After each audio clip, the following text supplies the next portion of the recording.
Hello YouTubers, it's Steven Worldwide. In this video, which is the third of the series I just did right now, I'm going to talk about where I lived in Japan the past month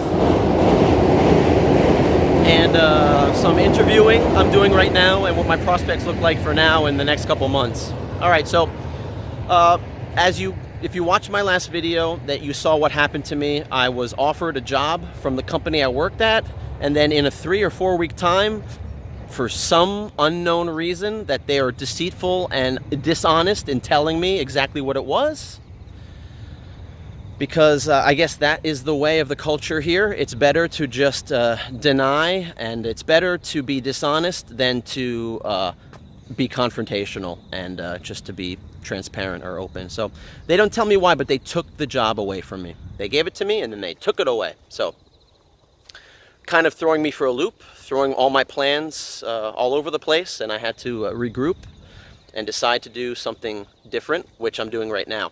So I told one of my friends about what happened. I said, I need a place to stay. And I can go anywhere in Japan, but I'd like to go back to Tokyo because it's a big city and there's lots of job prospects there. So my buddy knew somebody who had a guest house, and that person with the guest house would rent me a room, a private room by myself without anybody else. I would get the whole room to myself.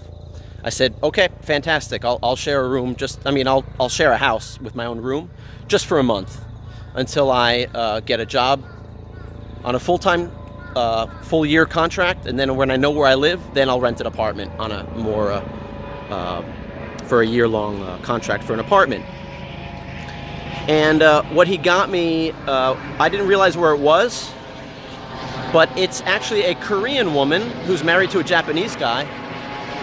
It's a helicopter making all that noise. And she doesn't speak any English. I don't speak any Japanese, so we basically communicated all in Korean. We get away from the train. Next train I see coming, maybe I'm going to go under the track so that you can see what it looks like to have a train go right over your head.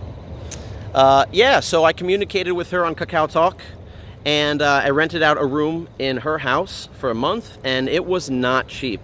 I mean, you could figure out what it was. It was like 30 bucks a day for a month. I was a little bit disappointed, but the reason why was because it was right in the heart of Tokyo.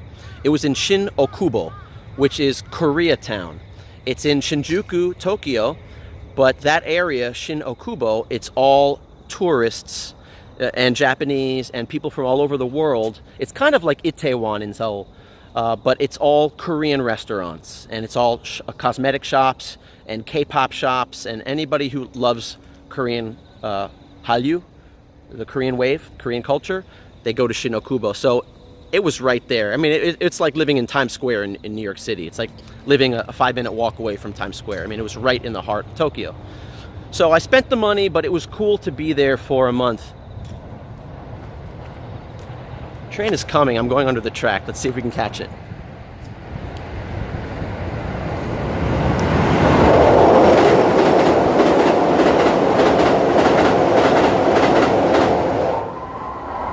Oh my God, that was so loud. That blew my eardrums. I don't want to do that again. It was too loud. I hope you got it. I hope we got a good shot of that. All right. All right, so that month just finished. I just finished my month in Shin-Okubo, and it was great. Now I just rented another room that's half the price of that. So in essence, it's a little bit less than 15 bucks a day. In southern Tokyo. So right now, what you see now, this park behind me, there's a river over there, and those buildings, that is Kawasaki. So I live on the border of Tokyo and Kawasaki, on the southern end of Tokyo. And I'm going month to month. I didn't realize this. I should have thought of it sooner. I went on Craigslist, and I searched for apartments, and there was a lot of people that post to foreigners that you can rent this apartment, you can rent this room in a share house and whatnot. So because I don't know yet where I'll be working for the next year, I'm just on a month-to-month in a house. It's a big house, and I rented a room in the house. So it's a share house with a few other college students that are in their 20s, graduate students. All right, so I'm interviewing, I'm applying to universities, and I'm applying to some companies. Now the problem is, universities don't start until April next year. So they're taking applications now for universities starting in April, for the starting in the spring semester. So that's really tough. Luckily, I worked so much and made so much money in Korea, as you may know if you watched some of my other videos from this year. And luckily I saved enough money that I'm not on my ass right now. I can last here for more than a month or two. But I want to get back to teaching. It's been too long since I've been in the classroom. I want to get back to doing what I love doing and what I love making money doing, and that is helping people learn English and speak English. All right, helping my students reach their goals, whatever it is in education, English teaching, English learning.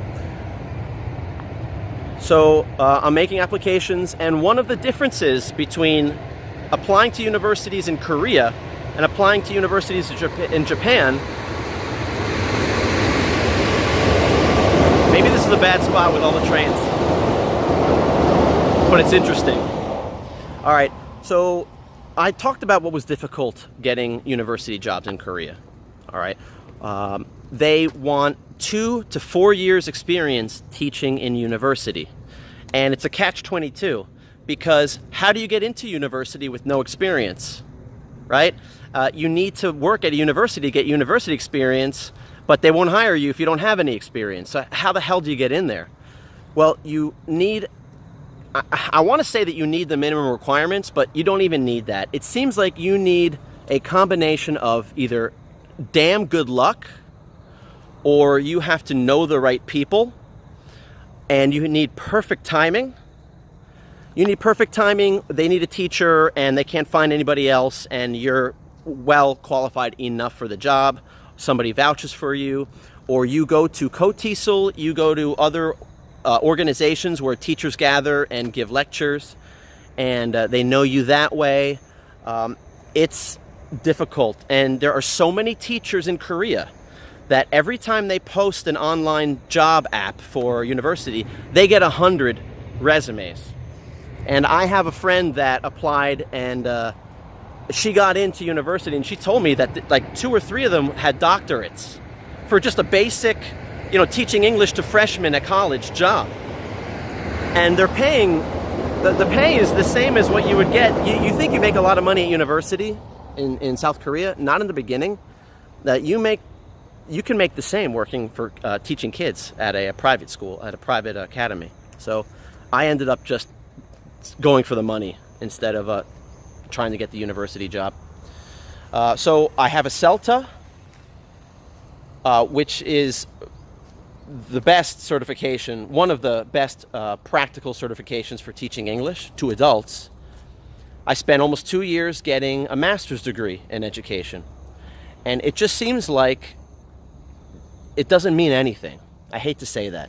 I just met a Japanese, a private student who was actually a retired teacher, and she was a Japanese teacher. And that's what she said to me. She said, "Stephen, I hate to say it, that stuff doesn't mean anything." And there is some truth in that. It does mean something. In other words, if you don't have that, they won't even look at your resume. Hiring managers won't look at you if you don't have that, at least. But after that, you got to do an interview. And I hate job interviews.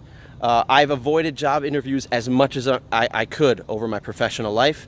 I've worked for jobs in my family. I've always taken jobs where somebody knew me and said, "Stephen, we know what you can do, and we want that, and we want to pay you for that." Those are the best jobs. I worked for 3 years for an after-school teaching company in Korea. That was I went in for an interview with that. And it's pretty good sometimes where the company is trying to sell themselves and show you what they offer, rather than spending the whole time on you and learning about you. because your resume and your cover letter and all that can show that you have some ability speaking English. The rest of the interview is what they want to, what do they want to spend the time doing. So I just interviewed, I'm not going to say any of these company names actually, I learned my lesson. I interviewed with a big company. Oh, so the universities don't hire till next year, so I want to start working now, right? I don't want to blow through all my savings. I want to start working, I want to start teaching because that's what I love doing. So I'm interviewing with companies. There's a lot of companies here in Japan that teach English that I could start next month. And I interviewed with one of the largest international language schools. And I went to the interview, and it was a group interview with 7 other teachers. And I felt that I was the most qualified in the room. And they were fairly young, 10 or 15 years younger than me. I don't know. I don't think they've been teaching for almost 9 years. I don't think they have a master's degree or CELTA. I think most of them have been teaching for maybe 2 or 3 years. And they were like in their mid to late 20s. Anyway, that interview wasn't so much about what we could do as teachers. They just went with what our resume said. And it was basically a presentation about the company and the way that the company works and what offices around the Tokyo area that needed staffing. And then we had a private one-on-one and talked about a couple questions like, why do you want to work for this company? What can you offer for us? But they didn't hit you with all the questions. What's your greatest weakness? What's your greatest strength? They did that ahead of time, and we were able to pre-fill out our answers over like on a Microsoft Word sheet and then send it in.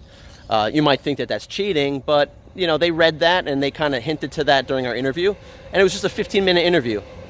That was yesterday, and I think it went well. Actually, it did go well. I got offered I got offered a second interview at a local language learning center, which is probably what I'm going to end up doing because they offered me a full-time contract for a year. So that's good. I'm probably going to work there, and I'll make another video about that later if I end up going there. I did an interview today over Skype, and it was completely different. I don't think it went well. I'm a little bit emotional about it. I think it went 80% well, but it was crazy because it's so different than the company yesterday. This company basically gave me a quiz about their website. So I got an email saying, when are you available for a Skype interview? And I gave them a time, and they said, make sure you go to our website and please review information on this section and on this section and ask us any questions you have about it. And we'll ask several questions about that during the Skype call. So great. So that night I read through I quickly read through, there's a lot of information. I quickly read through.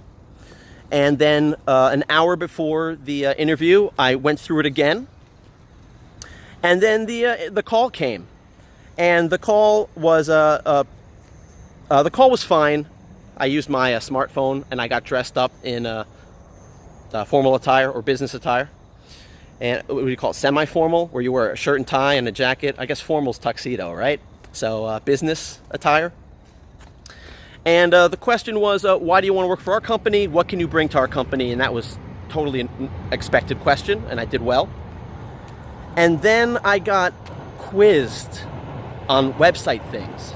So it was kind of like, did you see how much the pay is? What is it? And I had the answer to that. Oh, that's correct. How about our working hours? Do you know what our working hours and which days during the week? And I knew the answer to that too. He goes, oh, that's correct. I'm like, I'm getting quizzed on the website. Like, they're not asking me more questions about what did I learn in my 8 years of teaching in Korea? How do I feel about living in Japan? I see you did you spent almost 2 years studying education for a master's degree. What are some things that you learned that? No, I didn't get anything like that. I didn't get any questions like that. I got tripped up. One of the questions was, did you notice that we have teacher development programs? Which one of those suits you the best? And I said, yeah, I saw that, and I am looking forward to, increasing my skills as a teacher with your company. I saw that you offer them. But as for the specific ones, I didn't memorize what they are specifically. He goes, oh, so like I failed that because I didn't memorize information on the website. So that's just kind of bizarre that's the company. I feel like the company's shortchanging their students. It doesn't matter their students' experience in the classroom with a teacher. The only way they can determine whether you're prepared and you're a good teacher is if you have the website memorized for questions they're going to ask you about, the hours their offices are. It was bizarre to me. Well, I think I did well 80%. We'll see. It was the interviewer was a little bit stiff, but this guy probably does 100 interviews a day, so I get it. Anyway, that's a backup plan. If it doesn't work out, that's fine. My first plan I did yesterday is going to work out, I'm pretty sure. So things are looking up. The university thing, it's just a process. One of the differences with university posts in Japan is not only do they want a master's degree, not only do they want 2 to 4 years of university experience, they want you to be a published author. They ask you for links to research. You get hit with trains on either side, that side and that side. They want you to have published articles, which is, I just got my master's degree. I did some research for that. I'm not published. I could take some of those works and get them peer-reviewed, but they want peer-reviewed published articles in academic journals. And they want a list of 2 or 3 at least on every one of these university job postings in Japan. So they want authors, all right? I'm a teacher. I mean, I write, but I want to teach. I want to get in the classroom and help my students achieve their education goals. They want prestige of people that can say that they published articles about research. So looks like master's degree and CELTA and 8 years of teaching and teaching a semester at university just ain't good enough, but that's okay. I'm going to keep pushing, and my goal, I'll reach it sometime eventually. We'll see. Unless I change my goal, that's possible too. There's a lot more possibilities for work here in Japan based on the visa regulations than there are in Korea. So as far as doing everything legally. So I'm excited about that. All right, it was another long video, but I think I got you up to speed to where I am. The house I'm staying at, the room I'm staying at is really cool. I'm staying in a tatami room, a room with a Japanese tatami floor. So maybe I'll make a video about the house I'm living at. That'll be in the next one. All right, so I'm back at it, back making videos. Thanks for watching, and stay tuned for the next video. Subscribe, hit the bell for reminders of new videos, and I'll see you in the next one.